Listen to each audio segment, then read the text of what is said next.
ఇప్పుడు స్మగ్లర్స్ అయిపోతున్నారు. ఇది పుష్పాని కార్నర్ చేస్తూ పవన్ ఇండైరెక్ట్ గా వదిలిన కమెంట్. దీంతో అప్పుడు హర్ట్ అయిన బన్నీ ఫ్యాన్స్ ఇప్పుడు కౌంటర్స్ వేస్తున్నారు.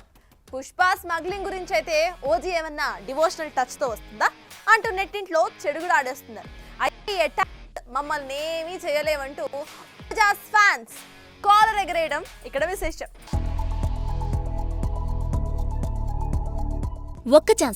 ఒకే ఛాన్స్ ఆ ఒక్క ఛాన్స్ కోసం ఎదురు చూస్తారు డైహార్డ్ ఫ్యాన్స్. తమ హీరోకి నెగిటివ్ కామెంట్స్ వదిలిన వారెవరైనా సరే అవకాశం చూసి అటాక్స్ చేస్తారు.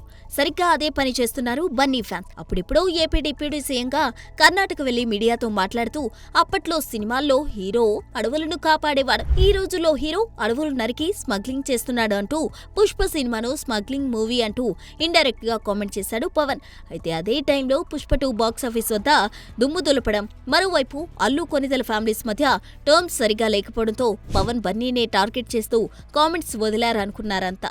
దీంతో అప్పుడు కాస్త హర్ట్ అయినా సైలెంట్ గానే ఉన్న బన్నీ ఫ్యాన్స్ ఇప్పుడు మాత్రం ఫైర్ అయిపోతున్నారు. పుష్ప స్మగ్లింగ్ సినిమా అయితే ఓజీ డివోషనల్ టచ్ తో వస్తున్న సినిమానా?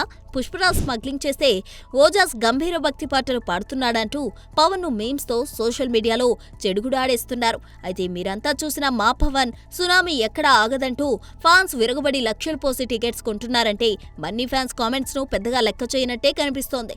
మరోవైపు ప్రీ సేల్స్ దాదాపు 60 కోట్లను రాబట్టిందంటే తెలుగు స్టేట్స్ ఓజీ ఫీవర్ తో ఎలా ఓగిపోతున్నాయో అర్థమవుతుంది. ఇక మాకు విభేదాలున్నాయని ఎక్కడా ఎవరూ ఓపెన్ గా కామెంట్ చేయకపోవడం, ఇక ఈ మధ్య తరచూ 2 ఫ్యామిలీస్ కలుస్తూ ఉండడంతో ఫ్యాన్స్ కూడా అన్ని పక్కన పెట్టేసి కలిసిపోతే ఇండస్ట్రీకే మంచిది అన్న కామెంట్స్ కూడా వినిపిస్తున్నాయి. చూడాలి మరి ఇకనైనా రియాలిటీలోకి వచ్చి సినిమాలుగా చూసి ఆనందిస్తారో లేక ఎప్పటిలాగే ఫ్యాన్స్ వార్లతో ఇష్యూని మరింత కాంప్లికేట్ చేస్తారో. For more videos like this, subscribe Big TV channel.